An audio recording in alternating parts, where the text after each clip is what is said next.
Welcome मेरे प्यारे बच्चों, एक बार फिर से आप सभी का स्वागत है आपके अपने YouTube चैनल में। मैं हूं सचिन कुमार। आज फिर मैं एक नए टॉपिक पर बात करने वाला हूं। कक्षा 12 का हमारे सामने इंग्लिश का पेपर आ गया है, बोर्ड एग्ज़ाम का।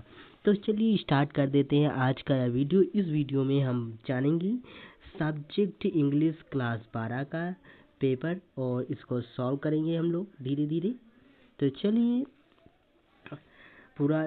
तो यहाँ पर सबसे पहले क्या होता है कि आपको यहाँ पर नोट में क्या होता है, अटेम्प्ट ऑल क्वेश्चंस। यहाँ पर कुछ आपको लिखा है, एक पैसेज मिलता है। सबसे पहले एक पैसेज होता है, उसके नीचे आपको यहाँ पर क्वेश्चंस मिल जाते हैं। तो इन क्वेश्चनों के आंसर इसी पैसेज में से आपको देख के लिखने होते हैं। ये पैसेज कहाँ से आता है ये किसी को पता नहीं होता है, और क्योंकि ये हर बोर्ड एग्ज़ाम में पैसेज बदल बदल के आता है और कहीं भी सेम नहीं आता है। फिर जो हमारा दूसरा क्वेश्चन होता है वो सेक्शन बी का होता है। इसमें क्या होता है कि 150 से मतलब 100 से 150 वर्ड्स का एक आर्टिकल लिखना होता है। इसको इसे भी कहते हैं, इसे निबंध। मतलब importance of water mobile phones girls education fear of board examination. तो कुछ 2-3 इम्पॉर्टेंट है जो आप याद कर लीजिए, जैसे importance of water mobile phones पर एजुकेशन पर याद कर लिए। ऐसे ही कुछ ज़्यादा पूछे जाते हैं। और में क्या अथवा में क्या दिया गया है कि write a letter to SP superintendent police को आपको एक लेटर लिखना है, अथवा में से आप एक चीज़ कर सकते हैं। सेक्शन सी में आपको क्या देखते हैं कि आपको यहाँ पर change the following sentence to the indirect from form of speech anyone. मतलब इसमें 2 दिए होते हैं, उनमें से किसी एक को आपको इनडायरेक्ट से इस करना होता है। डायरेक्ट दिए होते हैं, इनडायरेक्ट करना होता है। तो यहाँ पर आप लोग कर देना, हम अभी बताने वाले नहीं हैं। फिर अगला है होता है combine any one of the following sentence as directed within the brackets. तो इसमें लिखा है he is a watch, I have a watch, the watch is made of gold. इसमें लिखा है कि मेरे पास एक वॉच है, वो किसकी बनी होती है, गोल्ड की। तो हम द वॉच फिर से क्यों कहेंगे, देखिए यहाँ कहेंगे आई have a watch made of gold. Simple sentence हो गया। हमारे पास में एक घड़ी है और वो किसकी बनी हुई है, गोल्ड की बनी हुई है। वैसे ये है he was wrong, he was punished. तो ही वॉज को काट देंगे, एंड लगा देंगे, he was wrong and punished. बढ़िया हो गया ना। अ ट्रांसफॉर्मेशन आपने पढ़ा होगा, any of the following sentences as per the direction given in the brackets. Ram is the tallest boy in the class positive. As soon as at Samos he fighted negative. फिर आता है correct the following sentence these news are wrong. तो are नहीं होगा भाई साहब, is होगा। Physics are my favourite subject, तो इसमें इज होगा। तो क्या दिया है कि correct the following sentence, correct करना है आपको। Use any of the following idiom and phrase in your own sentence. A red letter, ये है मुहावरे। आर रेड लेटर डे, मतलब आर रेड लेटर डे कौन सा होगा जानते हो, वो वाला जो हमारे होते हैं, जैसे 26 जनवरी, 15 अगस्त, आने वाला 15 अगस्त हो गया। अब बोन ऑफ कंटेंशन मतलब होता है झगड़े की जड़, झगड़े की जड़।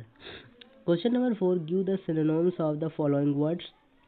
टिम्ड, टिम्ड का हो जाएगा कवर्ड, एंड हीवन का हो जाएगा refuge. Give antonyms of this words. Antonyms मतलब होता है belongs to courage, coward, dynamic. Use the following words in the your own sentences. Heart, heart मतलब एक ही तरीके के होते हैं सेम। तो मतलब थोड़ा बहुत आपको कहने में एक ही तरीके का लगेगा, बस लिखने में थोड़ा बहुत डिफरेंस होता है, तो उनको यहाँ पर करना है। Substitute on one word for the following expression. Expression पर आपको यहाँ पर लिखना है disease which spread over a wide area, a remedy for all diseases. फिर यहाँ पर एक इंग्लिश का मतलब ट्रांसलेशन मिलता है, यहाँ पर आपको ट्रांसलेट करना होता है, हिंदी में होता है, इंग्लिश में ट्रांसलेट कर दिए। फिर सेक्शन डी नंबर आता है, इसमें आपको बहुत सारे क्वेश्चंस भरे पड़े हैं। यहाँ पर देख सकते हैं answer the following question in the about 30 words. आपको यहाँ पर जो 2 क्वेश्चन मिलते हैं, यहाँ पर 3 क्वेश्चन मिलते हैं, ये शॉर्ट वाले होते हैं, तो उनको 30 वर्ड्स में लिखना होता है। 3 में से 2 क्वेश्चन करने होते हैं। फिर आपको यहाँ पर आता है 7 नंबर में, यहाँ पर आपको 2 क्वेश्चन मिलते हैं, 2 में से कोई एक क्वेश्चन करना होता है, वो भी 150 वर्ड में। फिर आता है रीड द फॉलोइंग स्टेंजा, एक स्टेंजा आता है, जैसे driving from my parents home to Cochin Friday morning. I saw my mother beside me and does open mouthed, her face ashen like that of a cow's face, and realized with pain. तो यहाँ उसके नीचे आपको यहाँ पर मिलते हैं question, और यहाँ पे क्वेश्चन क्या मिलता है, नेम ऑफ द पोएम, मतलब पोएम का नेम होना चाहिए आपको, और पोएट का नाम, ये हिंदी हो या इंग्लिश, आपको पोएट और पोएम का नाम जरूर याद होना चाहिए। यहाँ क्वेश्चन दिए होते हैं, उनके आंसर आपको इसी में से स्टेंजा में से देख के लिखने होते हैं। फिर अगला आता है यहाँ पर एक सेंट्रल आइडिया। आपके पास यहाँ 3 सेंट्रल आइडिया होती हैं, आपके बुक में शायद 5 सेंट्रल आइडिया होंगी, तो 5 में से आप कोई 2 सेंट्रल आइडिया याद कर लीजिए या 3 याद कर लीजिए। मैं तो कहता हूँ जैसे आप याद कर लीजिए माई मदर से टीचिंग पर, और कीपिंग क्वाइट, और आई थिंक ऑफ ब्यूटी। आगे की 3 याद कर लीजिए, कोई ना कोई जरूर आ जाएगी। Answer the following question in the about 30 words. What was Glasberg known for? Glasberg क्या है, मतलब क्या था वहाँ पर, क्या है ग्लेसबर्ग पर? What led the Maharaja start the tiger Hunt? 2-3 lesson बहुत इंपॉर्टेंट, जैसे महाराजा वाला हो गया, टाइगर किंग वाला लेसन हो गया, और हमारा ग्लासबर्ग वाला जो द थर्ड लेवल हो गया। ये 2-3 को आपके चैप्टर इंपॉर्टेंट है, जिसमें से क्वेश्चन ज़्यादातर पूछे जाते हैं। तो यही था आज का हमारा यह टॉपिक। तो मिलते हैं अगले वीडियो में, तब तक के लिए हमारे चैनल को सब्सक्राइब कीजिएगा, लाइक कीजिएगा, शेयर कीजिएगा।